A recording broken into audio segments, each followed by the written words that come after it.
दोस्तों, हमने अलंकार भाग 1 में शब्दालंकार और उसके प्रकार पढ़े। अब हम देख रहे हैं अलंकार भाग 2, जिसमें हम पढ़ेंगे अर्थालंकार।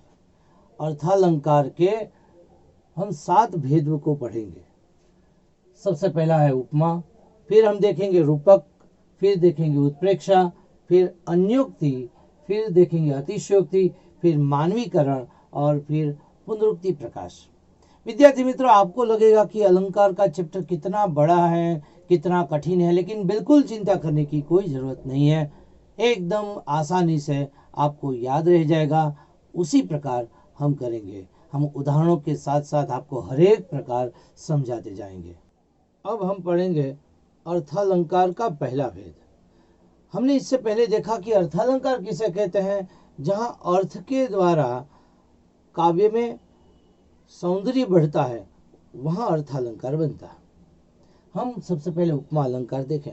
उपमा शब्द से ही पता चलता है कि उपमा मतलब तुलना करना, किसी की कंपैरिजन करना, किसी को किसी के साथ कंपेयर करना, इसकी उपमा देना।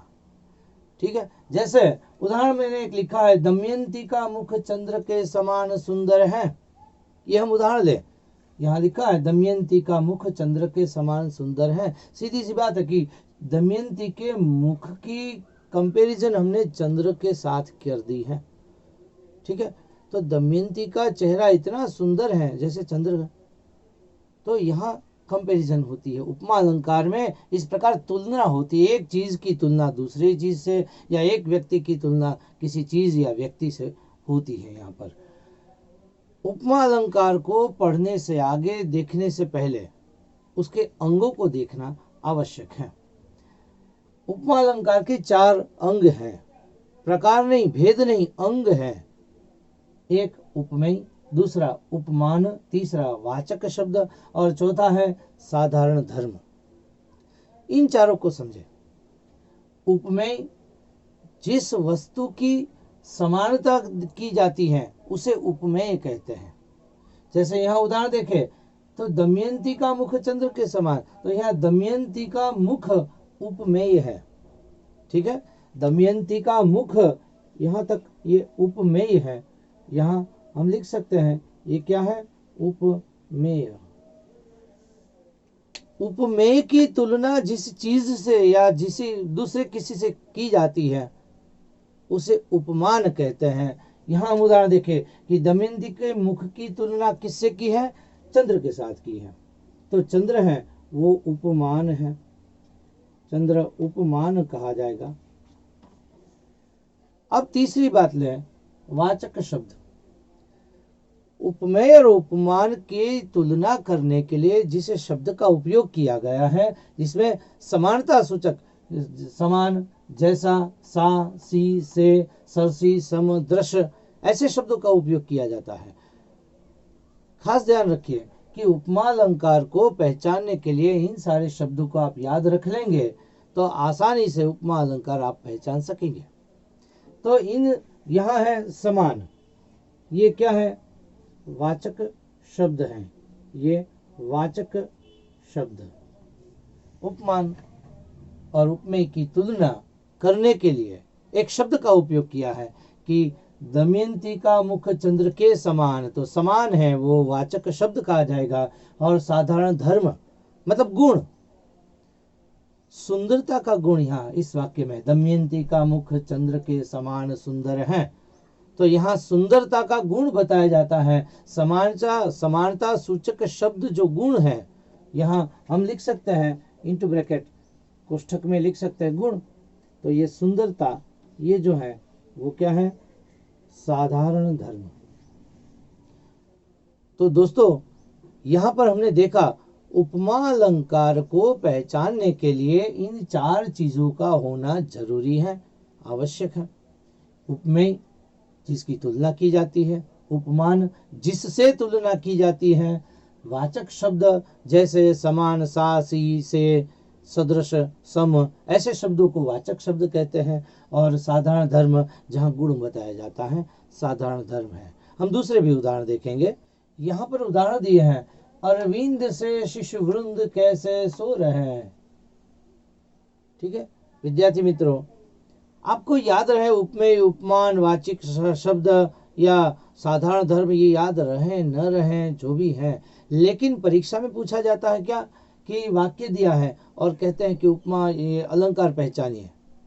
आपने यहाँ देखा से मतलब जैसे, उसके जैसे समानतावाचक शब्द है तो आपको कह देना कि उपमा अलंकार है। ठीक है। पीपर पात सरिस सम मन डोला, सरिस समान रूप से, पीपर पात की तरह मन, पात मतलब पत्ता, पीपल के पत्ते की तरह मन डोल उठा। हरिपद कोमल कमल से, यहां से भगवान के पद मतलब पैर इतने कोमल है, जैसे कमल, जैसे कमल जितना कोमल है वैसे उनके पैर हैं। तो यहाँ से आया। तो आपको ऐसे शब्दों को याद रखना है। से, सरी, से, यहाँ मैंने लिखा है जैसे, सम, समान, सा, सी, से, सदृश, सरिस। ऐसे जब शब्द आप किसी भी काव्य पंक्ति में देखें या किसी वाक्य में देखें तो आपको तुरंत कह देना है कि ये उपमा अलंकार है ना। आसान, सबसे आसान तरीका यही है। विद्यार्थी मित्रों, आगे और भी हम अलंकार पढ़ेंगे। विद्यार्थी मित्रों, अब हम देखेंगे अर्थालंकार का दूसरा भेद, रूपक अलंकार। रूपक अलंकार, हमने उपमा अलंकार देखा जिसमें उपमान, उपमेय, साधारण धर्म और वाचक शब्द, ये 4 अंग थे, वो हमने साफ साफ देखे। लेकिन यहाँ पर थोड़ा अलग सा है। यहाँ पर उपमेय के गुणों को उपमान पर आरोपित कर दिया जाता है। सीधी सी बात करें तो ये कहें कि गुणों की दोनों में समानता होने के कारण, दोनों में मतलब जिसकी तुलना जिससे की गई है, अर्थात उपमेय और उपमान दोनों की तुलना करनी है, लेकिन दोनों के एक जैसे ही गुण बता देने हैं, मतलब उपमेय और उपमान को एक ही बता दिया जाता है। हम उदाहरण देखें, इससे पहले हम 2 चीज और समझ लें कि दोनों की तुलना करने के लिए दोनों को एक ही बता दिया जाता है, तो इसमें वाचक शब्द की जरूरत नहीं होती। वाचक शब्द मतलब सा, सी, जैसे, समान, सम, सदृश, ऐसे कोई शब्द की जरूरत ही नहीं होती। दूसरी बात, साधारण धर्म की भी जरूरत नहीं होती। सुंदर, असुंदर, कोई भी साधारण धर्म की मतलब गुणवाचक शब्द की कोई आवश्यकता होती ही नहीं। तो यहाँ हम देखें उदाहरण, हमने पहले उदाहरण देखा था कि दमयंती का मुख चंद्र के समान सुंदर है, वो उपमा अलंकार, 4 गुण उसमें दिखाई देते थे। लेकिन यहाँ उसी उदाहरण को थोड़े अलग से अंदाज में हमने लिखा है, अलग से ढंग से लिखा है। चंद्र मुख है दमयंती का मुख ही चंद्र है। दमयंती के मुख की सुंदरता चंद्र की सुंदरता के साथ कंपेयर की है, उसकी समानता बताई गई है। लेकिन यहाँ पर समानता बताने के लिए वाचक शब्द की जरूरत नहीं पड़ती। दूसरी कि साधारण धर्म की भी कोई आवश्यकता नहीं है, क्योंकि दोनों को एक ही बता दिया, उपमेय और उपमान दोनों को एक ही बता दिया। चंद्र और मुख, चंद्र ही मुख है, दमयंती का मुख ही चंद्र, तो दोनों को एक ही बता दिया। चरण कमल बंधो हरि राई, भगवान के चरण कमल जैसे हैं ऐसा बताना है, लेकिन यहाँ पर प्रस्तुतिकरण इसी प्रकार कर दिया है कि चरण कमल दोनों को एक ही बता दिया है, मतलब उपमान और उपमेय दोनों को एक ही बता दिया है। यहाँ रूपक अलंकार बनता है। चरण कमल, यहाँ है चंद्रमुख। मैया मैं तो चंद्र खिलौना ले हूँ, मैया चंद्र खिलौना ले हूँ। खिलौना कैसा? चंद्र खिलौना, चंद्र को ही खिलौना बना दिया है। पायो जी मैंने राम रतन धन पायो, राम को ही रतन बता दिया। तो मित्रों, रूपक अलंकार बहुत आसान है, जहां जिसकी तुलना जिसके साथ कर दी है, दोनों को एक ही जब बताया जाए वहां रूपक अलंकार बनता है। अर्थालंकार का तीसरा भेद, उत्प्रेक्षा अलंकार, जहां उपमेय और उपमान की गुण रूप समानता बताने के लिए कुछ संभावना बताई जाती है कि शायद ऐसा होगा।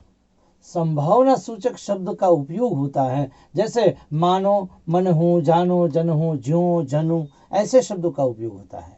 शायद हो भी सकता है, शायद नहीं भी हो सकता। जैसे दमयंती का मुख चंद्र ही जानो, दमयंती का मुख चंद्र के समान हो सकता है, संभावना बताई जाती है, वहां उत्प्रेक्षा अलंकार बनता है। फिर से जहां उपमेय और उपमान की गुण की समानता बताते हुए संभावना भी बताई जाती है कि ऐसा हो सकता है। उदाहरण देखें, मानो नीलमणि शैल पर आतपो पर्यो प्रभात। मानो नीलमणि शैल पर, नीलमणि के पर्वत पर आतपो पर्यो प्रभात, सुबह के सूर्य की किरणें ऐसी पड़ती हैं तो मानो कृष्ण का सौंदर्य कैसा लगता है, शायद ऐसा लगता है। संभावना बताई जाती है कि ऐसा लगता है। मानो शब्द का उपयोग हुआ। आपको उत्प्रेक्षा अलंकार पहचानना हो तो इन कीवर्ड्स को याद रखिएगा, ठीक है। सिर फट गया उनका वही। दूसरा उदाहरण देखें, सिर फट गया उनका वही, मानो अरुण रंग का घड़ा। अरुण रंग का घड़ा, लाल रंग का घड़ा मानो फूट गया, सिर फट गया तो मानो ऐसा लगता है कि लाल रंग का घड़ा ही फूटा। तो यहाँ मानो शब्द का उपयोग किया, संभावना बताई। यहाँ जानो शब्द का, दमयंती का मुख ही चंद्र जानो। तो जहां संभावना बताई जाती है वहां उत्प्रेक्षा अलंकार बनता है। दोस्तों, आपने देखा होगा कि उपमा अलंकार में सम, समान, जैसे, सरिस, सदृश ऐसे शब्दों का उपयोग होता है। रूपक अलंकार में दोनों को, उपमान और उपमेय दोनों को एक ही बताया जाता है, जबकि उत्प्रेक्षा अलंकार में गुण लक्षण सब बताए जाते हैं लेकिन इसको बताने के लिए संभावना भी बताई जाती है। संभावना सूचक शब्द का उपयोग जहाँ होता है, मानो, मनहु, जानो, जनहु, जुम, जनु, ऐसे शब्दों का उपयोग होता है, वहाँ उत्प्रेक्षा अलंकार होता है। एकदम आसान तरीके से मैं आपको समझाने का प्रयास कर रहा हूँ, ठीक है। हम आगे दूसरे भेद भी पढ़ेंगे।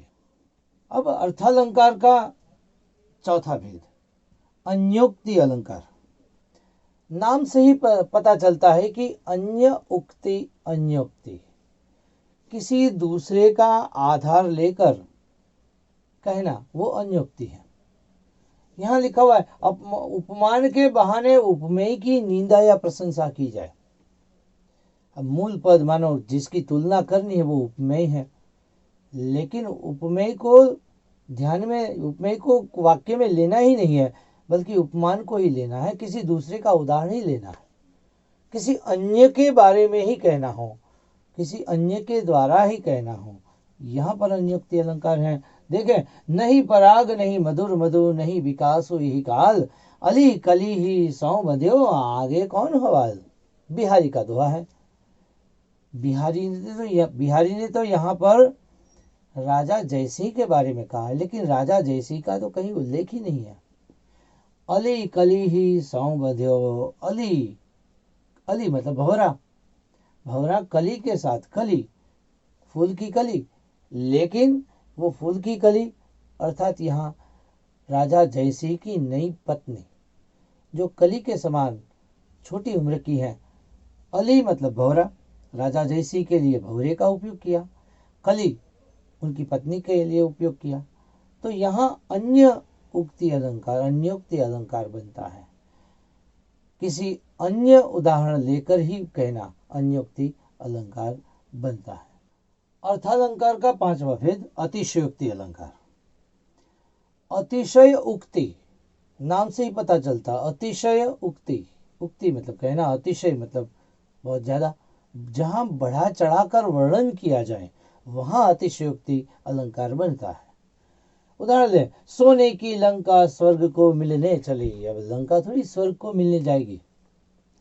सोने की लंका स्वर्ग को मिलने चली, अब स्वर्ग में कैसे जाएगी, लंका तो वहीं पर है। तो बढ़ा चढ़ाकर वर्णन है, अतिशयोक्ति अलंकार।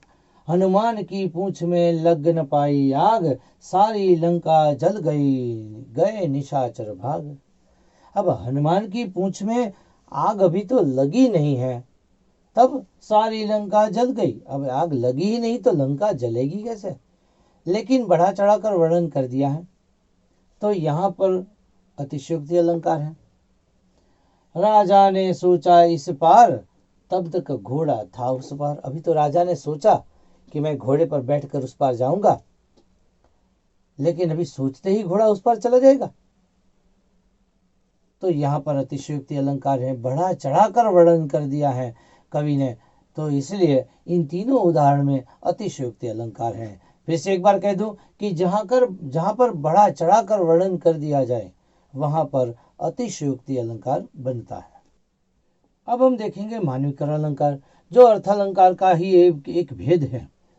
मानवीकरण मनुष्य के लक्षण का आरोपण प्रकृति के तत्वों पर होता है। देख लें, प्रकृति के तत्वों पर जब मनुष्य के लक्षण का आरोपण होता है वहां मानवीकरण अलंकार होता है। प्रकृति के तत्व हम देखते हैं, नदी, पर्वत, आसमान के चंद्र, सूर्य, ये सारे के सारे प्रकृति के तत्व हैं। फूल हैं, पेड़ पौधे हैं, और उसमें मनुष्य के लक्षण का आरोपण, मनुष्य के लक्षण, हंसना, बोलना, गाना, देखना, ये सारी की सारी चीजें मनुष्य के लक्षण के बारे में है। तो प्रकृति के तत्वों पर, मतलब जो जड़ है उस पर मनुष्य के लक्षण का आरोपण किया जाए वहां मानवीकरण अलंकार है। जैसे हम उदाहरण दें कि नदी कल कल कर बहती जाती है। अब ये कहना है, लेकिन कवि क्या कहेगा कि नदी गीत गाती जाती है। कवि ने कहा है, गाकर गीत विरह के तटिनी वेगवती बहती जाती है। तटिनी नदी, दिनकर जी की कविता है गीत गीत। गाकर गीत विरह के तटिनी वेगवती बहती जाती, गीत गाती हुई नदी वेगवती बहती जाती है। मन हल्का करने को उपलों से कुछ कहती जाती है। उपलों से, किनारे के पत्थर को अपना मन, जैसे मनुष्य अपना मन हल्का करने के लिए किसी दूसरे को अपने मन की बात करता है, ठीक उसी प्रकार यहाँ पर नदी अपना मन हल्का करने के लिए पत्थरों से बात करती है और गीत गाती गाती बहती जाती है। ठीक है, हम कहें फूल खिला है, कवि को ये कहना है नहीं है कि सीधा नहीं कहना कि फूल खिला है, लेकिन ये कहें कि फूल हंसता है। ठीक है, जैसे राम का विलाप देखकर पत्थर भी रोने लगे। विलाप, इतना बहुत भयानक विलाप दिखाने के लिए कवि ने ये कह दिया पत्थर भी रोने लगे। इंसान रोता है, पत्थर कहाँ रोते हैं, लेकिन यहाँ पर मनुष्य के लक्षण का आरोपण कर दिया पत्थर पर। ठीक है, दूसरा एक और उदाहरण देखें। मेखलाकार पर्वत अपार अपने सहस्त्रदृघ सुमन फाड़ अवलोक रहा है बार बार नीचे जल में निज महाकार। पंत जी की कविता है। मेखलाकार पर्वत अपार अपने सहस्त्रदृघ सुमन फाड़, हजारों, अपनी फूल रूपी हजारों आंखों से ये पर्वत है वो अवलोक रहा है, बार बार नीचे देख रहा है, बार बार अपने महान आकार को। नीचे जल में निज महाकार, बारिश हुई, नीचे पानी इकट्ठा हो गया, तालाब भर गया, तो तालाब को आईना मानकर वो नीचे देख रहा है। तो मनुष्य की तरह, जिस प्रकार मनुष्य अपना चेहरा आईने में देखता है, अपना शरीर आईने में देखता है, ठीक उसी प्रकार यहाँ पर्वत है वो फूल रूपी आंखों से अपने महान आकार को, अपने शरीर को देखता है। तो यहाँ हुआ मानवीकरण अलंकार। दोस्तों, काव्य में अनेक जगहों पर मानवीकरण अलंकार का भरपूर प्रयोग होता है। इससे ये प्रकार आपको बहुत ही उपयोगी है, परीक्षा में अक्सर पूछा जाता है मानवीकरण अलंकार। दोस्तों, अब हम देखेंगे पुनरुक्ति प्रकाश अलंकार। पुनरुक्ति, पुनः प्लस उक्ति। पुनः मतलब बार बार, पुनरावर्तन करना, रिपीटेशन करना। जब एक ही शब्द की आवृत्ति होती है, बार बार आवृत्ति, एक से अधिक बार आवृत्ति होती है, वहां पुनरुक्ति प्रकाश अलंकार होता है। लेकिन हर बार उसका अर्थ एक ही होता है, अलग अलग अर्थ नहीं होता। तो पुनरुक्ति प्रकाश अलंकार में एक ही शब्द की बार बार आवृत्ति होती है, वहां एकदम सरल अलंकार है। अब देखेंगे, बार बार आती है मुझे तेरी याद, यहाँ बार बार रिपीट हुआ। कल कल बहती है रणगंगा, कल कल गंगा, रणगंगा एकदम जोर शोर से बहती है, कल कल कल कल करती बहती है रणगंगा। मधुर मधुर मेरे दीपक जल, मधुर मधुर, यहाँ पुनरुक्ति हुई। तो इसी प्रकार आप एक और उदाहरण देखें, बहुत ही जानी पहचानी हरिवंश राय बच्चन की कविता है अग्निपथ। अग्निपथ अग्निपथ अग्निपथ, एक पत्र छाह भी मांग मत मांग मत मांग मत। यहाँ अग्निपथ अग्निपथ अग्निपथ 3 बार रिपीट हुआ। मांग मत मांग मत मांग मत 3 बार रिपीट हुआ। बच्चन जी ने इस कविता में पुनरुक्ति प्रकाश अलंकार का उदाहरण दिया है। तो दोस्तों, हमने यहाँ पर शब्दालंकार पढ़े, अर्थालंकार भी पढ़े। शब्दालंकार के 3 भेद हमने देखे, और अर्थालंकार के 7 भेद हमने देखे। अब एकदम आसानी से याद रह जाए ऐसे उदाहरण मैंने दिए और इसी प्रकार समझाने का मेरा प्रयास रहा है। मुझे आशा है कि आपको अच्छी तरह से याद रह गया होगा। धन्यवाद।